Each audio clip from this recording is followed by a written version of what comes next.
Hey guys, I'm back with another video, but this time not about my own training and racing, but more about sweet spot training and how to use that zone productively to help you get faster and win some races. And a lot of people have been incorporating this over the past few years as it's a great way to build your aerobic fitness, build your FTP, get stronger, but really it always comes back to what are you preparing to use this training for and how is it applicable to your racing. And a lot of us are road racers, and this is really more geared towards you. And a lot of us find ourselves in the break sometimes and we get dropped from the break, or we just don't have the kick at the end of the race to win from the break. And it's a very common thing. And it's really frustrating, right? You go to a race and the race starts, there's attacks, there's counterattacks to the counterattacks.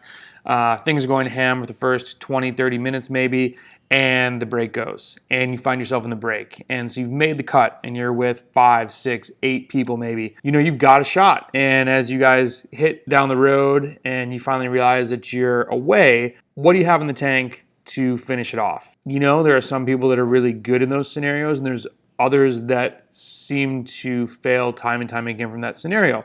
One thing that you can use is sweet spot. I had an athlete that was his biggest thing when he came to me. He says, a group finish, I can win the sprint. And if I find myself in the break, I just find myself dead at the end of the day. So this video is not necessarily just about sweet spot training, but how to use what everyone's talking about now to make yourself do sweet spot for longer periods of time.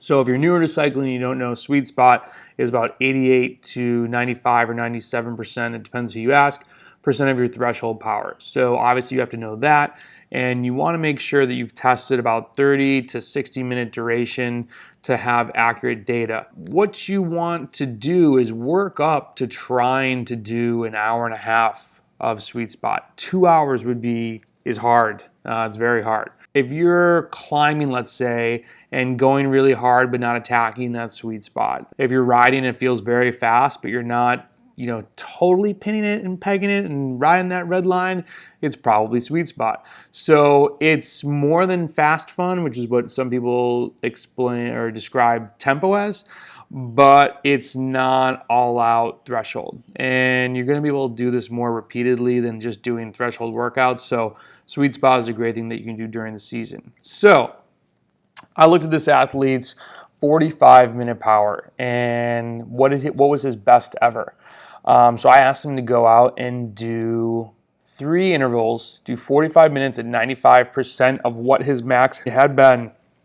Rest 5 minutes in between. Sounds like it's not a lot of rest, but you really don't need a ton of rest. And do it over and over again. So this is what he did. Just from that one time, he now had a 2 hour and 25 minute PR.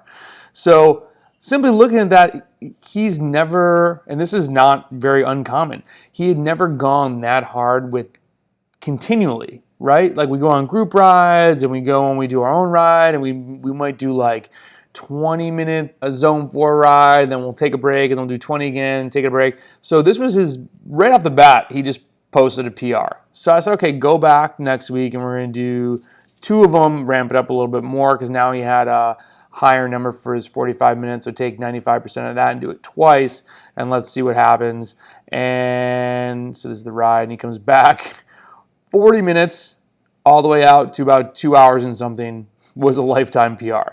It's like you had the watts there, you just never asked yourself to do it. You need to make sure that you're doing this over and over again. Like continue to build on this, right? Like this is, you just set a back-to-back lifetime PR simply by doing a workout that's really, it was basically a 2.5 hour interval that I'd asked him to do. And then an hour and a half, 90 minutes for the second one. One thing that I looked at was, so what has this done for him? Just watts per kilogram basis. This was his 45 minute in 2017, and he's down right here below Cat 3. And I look at 2016, so he had really never gone hard. He was down at Cat 4. So that's down by the green line. 2017 was up by the purple line, which is Cat 3. He is a Cat 3. 2 hours and 25 minutes last year. So you can see he's just below Cat 3 there also. Much lower in 2016. Okay, so last year without training, he was better. So I don't even need to look at 2016 anymore. So I compared this year, just up till, this was back from, I think, April that I took this cut. You can see this is 2018. This is all of 2017. So his yellow line versus the green line. The yellow line is killing him. It doesn't look as exaggerated now because it's not stretched out, but he's clearly improved everywhere. He had right there. Maybe we need to go test 3 minutes. He did 3 minutes better last year. Sweet spot works. And, over and over again, athletes have a lot of success from this. So if you're finding yourself getting dropped from the break, if you're finding yourselves needing to get a bigger engine, if you just need to be able to ride fast longer, that's a road race, do this. Also, though, if you're a crit rider and racer, I would, threshold, it's obviously more on the gas, off the gas, on the gas, off the gas. But all those surges use more matches if you have a small engine. So it's a great workout you can do all year long. Thanks for watching. See ya.